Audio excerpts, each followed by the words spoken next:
Hi, I'm Justin Groves, the Grounds Manager for the SCG Trust. As part of my role working here now is to oversee both grounds, whether it be here the SCG or Allianz Stadium.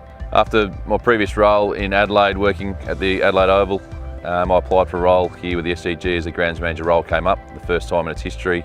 To make a great pitch, it depends on the competition, but for us it's being consistent in everything that we do on the pitch, whether it be grass cover, whether it be the moisture that we have in there. We've got to make sure we have a deep watering, which then helps us with our compaction levels. Compaction is our key to moving forward, to making a really good pitch, but it's having that consistency over the whole surface, not just the top of the surface, but we're looking 200-300 mil underneath, so getting that nice stable base underneath is going to give us the most consistency. We manicure the grass to the specifications of the event that's being out here, whether it be cricket, football, rugby, soccer.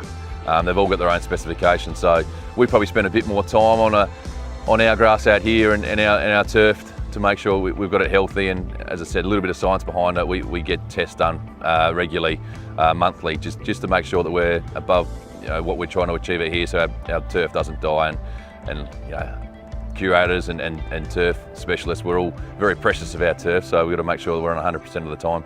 So when you are rolling a pitch out, you've got to make sure you've got your good water base in there, so you've got your saturation point down below, but it's the timing of the pitch and when you do roll, how often you roll and how long you roll for.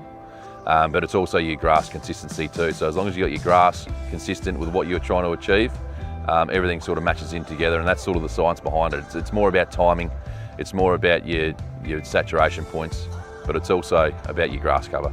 So as long as you get all those three things in line, it makes it for a successful curating of a pitch. On day one, you want to have a little bit in it for the fast bowlers on day one. Really good bounce and carry, really good consistency.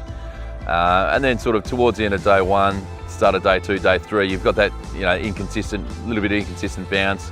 The wear marks start to come out there. The pitch dries out a little bit more. A little bit of cracking does happen. And then moving forward, you're looking for days 3, 4, and 5 for really spin to come into its element and really be that traditional Sydney spinning pitch. So we've just recently appointed a new curator here at the SCG, but also under that we've got a really good solid base with the team with the knowledge that they do have. So I've got about 11 guys all up working on here at the SCG, also Allianz Stadium and the training field. So I'm very privileged and honoured to have a great team underneath me.